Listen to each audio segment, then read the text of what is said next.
যখন পুরো ভারত ভয় পেতে শিখেছিল, তখন একটি মেয়ে বলেছিল, আমি ঝাঁসির রানী, ভয় আমার রক্তে নেই।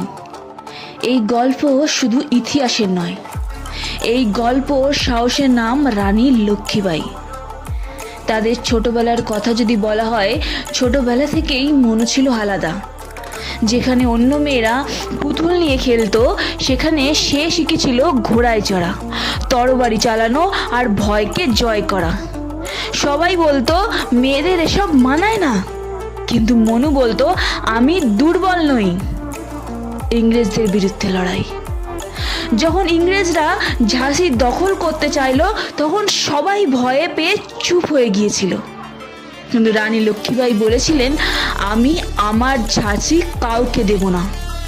একা হয়েও তিনি অন্যায়ের সামনে মাথা নত করেননি। তরবারি হাতে ঘোড়ার পিঠে বসে রানী লক্ষ্মীবাঈ যুদ্ধের ময়দানে নেমেছিলেন। চারিদিকে গোলাগুলি, ধোঁয়া আর মৃত্যুর ভয়। তবুও তার চোখে ছিল শুধু একটাই আগুন, স্বাধীনতার আগুন। শেষে যুদ্ধ গুরুতর আর আহত হয়েও তিনি হাল ছাড়েননি।